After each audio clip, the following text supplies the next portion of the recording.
Hi, I'm Kellyanne Chaos, and welcome to this channel, Stone the Crone. I've got in the background here the Melek Mecanum, which is the witch's hammer, which is the handbook that was literally used in between the 1200s to the 1400s, so 300 years of witch hunting in Europe. I'm going to draw some correlations today um, with this and Queensland history and the Queensland history of women. Because we're a very, very new country, we have an ability to be able to go looking for documents, and a lot of our documents have disappeared, so it's not actually as easy as you think. While I was on a suffragettes tour, and I spoke about this, which had some really great bits about it and some disappointing bits about it. And I think for me, one of the disappointing things was that it was a history tour, a suffragettes history tour, and there were certain women who did not want to be photographed with us TERFs. So that to me was a little disappointing. We're on a tour that's all about women's fights for our rights to vote, but also for our right to be seen as a sexed being, and they refuse to get photographed in TERFs, but with TERFs, but they're apparently gender critical people, So I found that very disheartening and very, I just very disappointing that on a suffragettes tour that women wouldn't stand with women. That's all I'll say there. But on this tour, I learned a little bit of Queensland history that I didn't know. And I'm ashamed. I'm ashamed not to know this about my own history. I'm ashamed to be a Queensland woman and not know the past. But one of the lady who ran the tour, she asked everybody where their grandmothers were in the early 1900s when women got the right to vote here.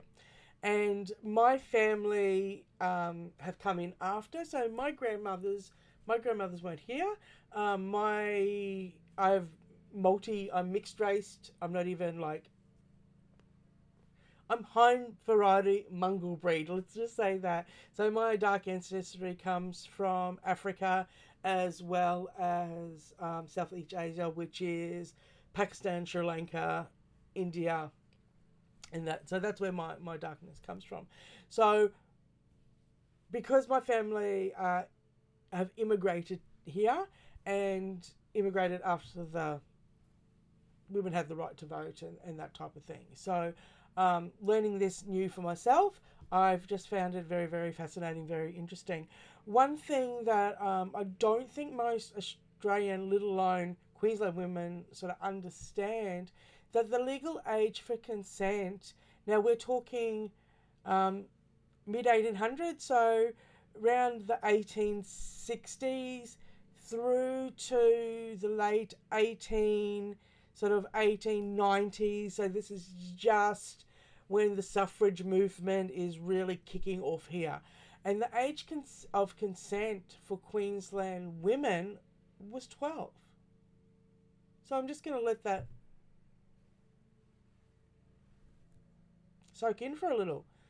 The age of consent here was 12. So we had, in Queensland, we had the first free settlement here. So they released the convicts, and the convicts were allowed to just move up here. And what had happened is there was so much dumb fuckery going on with these free settling men that the women were so badly treated, and I mean, that they actually asked to be picked up and taken back to New South Wales. And this happened. This happened. Only one woman apparently came back on her own accord. So let that sink in just for a second, that we've got free settlement here in Queensland, unlike the other convict colonies that we've had around the country. Because our history has come from England sending their convicts out here. So one of the free settlements is actually where my grandparents live in Brisbane, and there's a lovely little park that says first free settlement in Australia, which is nice. So they, so the blokes came up here, did not treat the women very, very well at all. The women went back to New South Wales. One woman came back, from the knowledge I've heard. So I'm guessing like within that time frame, other women have came. Otherwise, there would be no population in Queensland. But so other women have come to Queensland. But out of this group of women who asked to be removed from the first settlement colony here, only one of those women came back. So currently, you got the age of consent being 12. You've got the Queensland first settlement men literally running that much of amok. And that was the words that they used too, that they were running amok. So, from what I understand, in England, they had, because of the armies and the soldiers and that type of thing, they literally had to put in a bill for contagious diseases. And the problem at the time was sexually based diseases like gonorrhea and syphilis. So if they had anybody that was in an army going to war, they would sort of kind of quarantine them, from my understandings, in like the bases, and go from there. Not so much in Queensland, like not here. Here, unlike anywhere else in the world, from what I understand, they considered every woman to be a prostitute. Every woman over the age of 12 was considered a prostitute.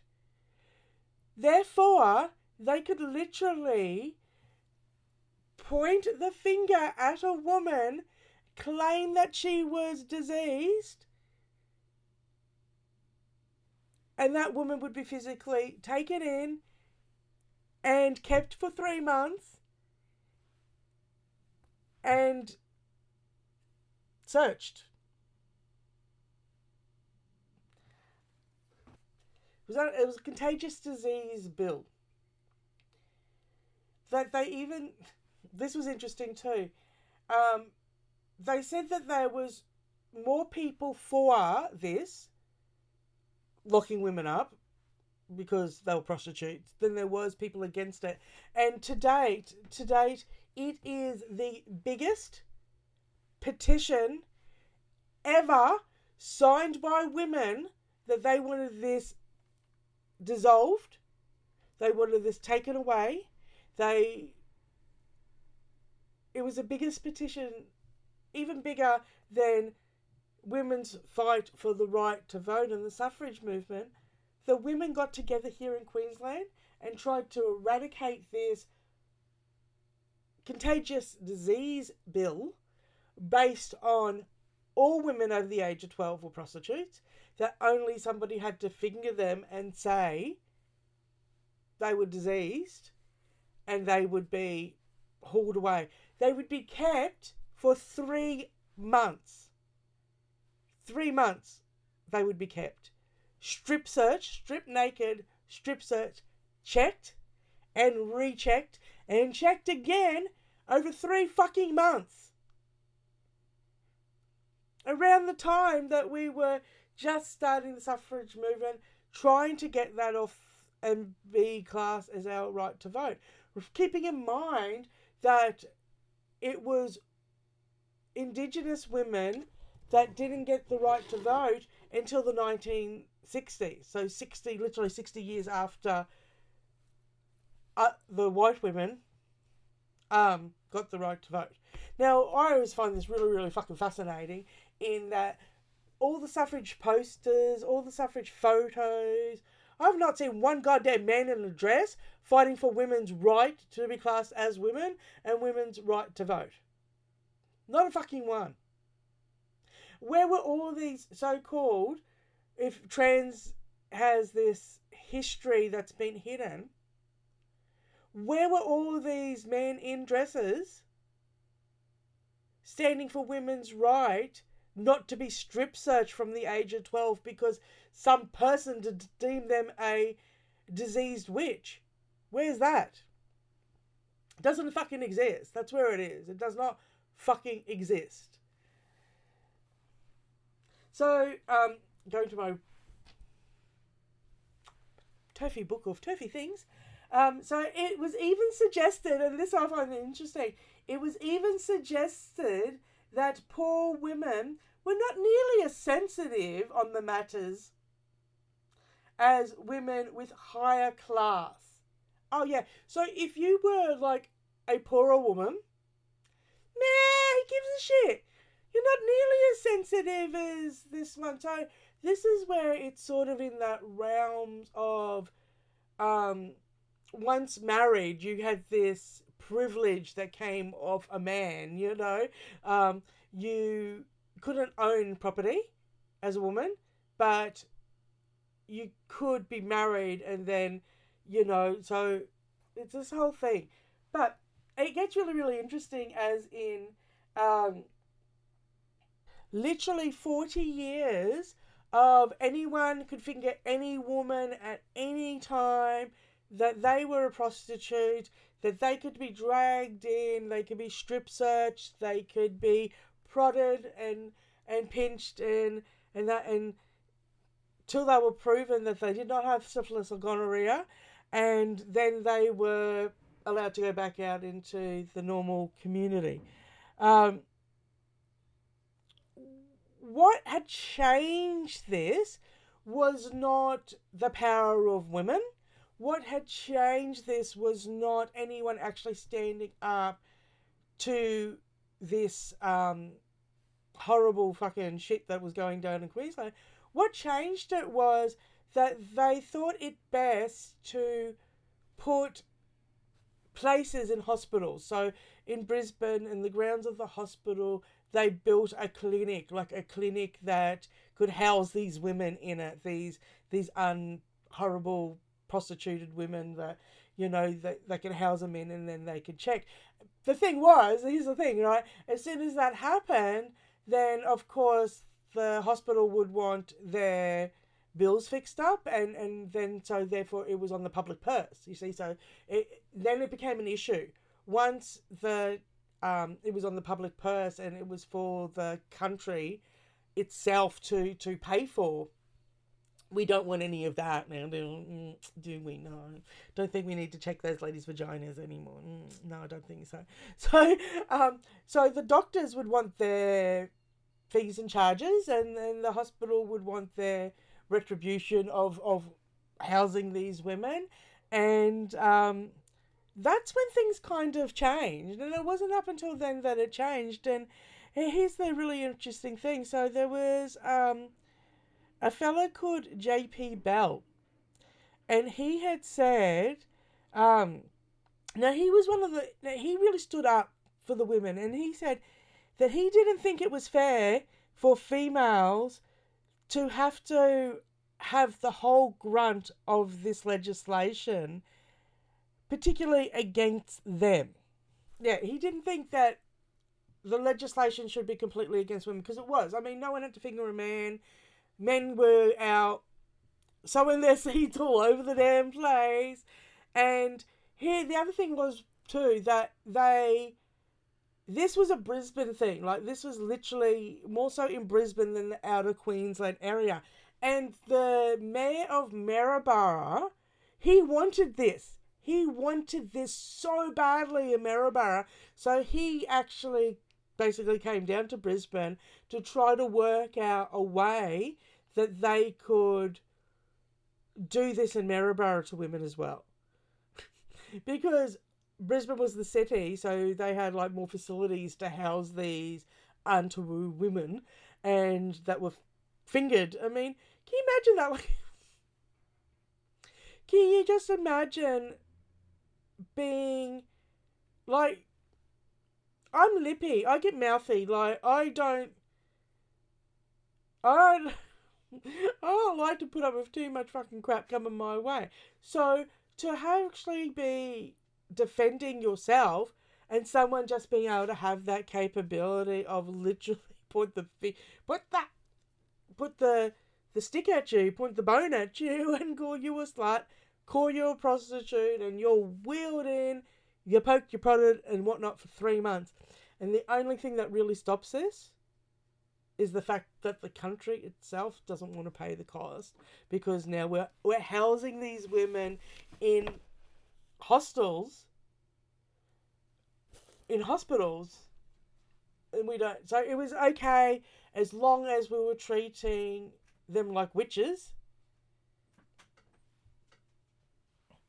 So yeah, it was okay while we were treating them like witches. It was okay while we were pointing the finger, and we were treating them inhumanely. But the moment we had facilities to put these women in was the moment when they decided that no, this is completely not necessary anymore. That we can just pretty much dissolve this contagious disease bill. We can just dissolve it. Now here's the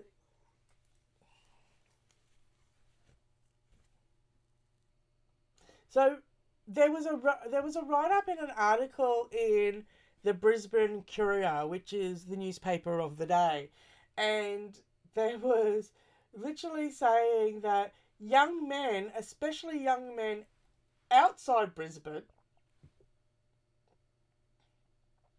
young men outside Brisbane could basically do whatever they wanted. They could just go, and that it stated that most people, married and unmarried, were for the bill for contagious disease. So this is literally saying, oh, but the majority of the people of Queensland at the time are for this. We're not. But remember, when they're saying this, that the majority of people at the time were for it, that they mean men. Because women at this stage don't have the right to vote. So age of consent was 12, and we're all classed as prostitutes. So there was no way that when this paper said that both unmarried and married people were for the bill, that they were at all considering women. It was the editor of the Brisbane Courier that literally said, and he said that prostitution was on the rise and was the source of the disease. So at this time when women are signing petitions, and this is, like I said, this is Queensland's biggest petition to date. There has never been a petition signed in this state that was bigger than this. And they were still literally in their papers just denying it. So at the end, it was around 1883, thereabouts, that this says that they started to disband this idea because of the cost associated with the hospitals and the cost associated with caring for these women that they were fingering. You disease whore. And that was all women. Literally all women. The other thing was, too, one of the guys who spoke out about this, and that was his house itself had been fingered as a brothel. So one of the guys who was especially vocal about this and trying to push back, his house had been fingered as a brothel. And I think that because that affected him personally, which always happens, right? That at that point, he was starting to speak up on behalf of women. Now, the other interesting thing I found in regards to this is, so when was the law changed? Because it literally said, with all the efforts that the women at the time had done, also with what had the hospitals being built to support and care for these women that were being accused of being prostitutes and accused of having either gonorrhea or syphilis, So they were the cause, as it says, the cause of the contagious disease. When was the law changed? And this was the most mind-blowing part to me. That law stood and not changed in our records until 1973. It just wasn't acted on in 1973. But it could have been. It could have been. Like, I was born in 1975. So this law could have affected my mother. And I guess it did in a lot of ways, because I don't know my biological father. It's not on my birth certificate. And that's caused a lot of issues with my family. And the reason why my father was not on my birth certificate is because my mother said she could not get the pension if my father was mentioned on my birth certificate. Keeping in mind, my mother was 18 when she had me and only just 18 when she had me. So I have no idea who my biological father is. And my mum was a very, very young woman when she had me. Like, literally, my mother was a child when she had me. And that's,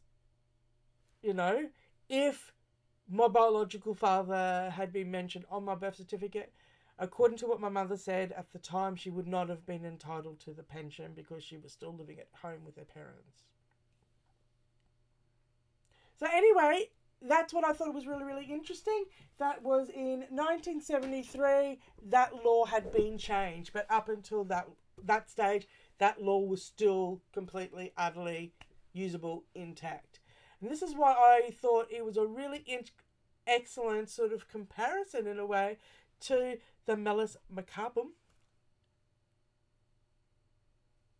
which is a similar thing. It's definitely pointing a finger, pointing a stick, pointing a bone, declaring women to be unclean, declaring women to be unsafe, implying that we're disease bags, more or less. But on that note, I'm going to leave it there. I love yous for now. I'll talk to yous later. Remember, stay loud, my friends. And for now, stone out.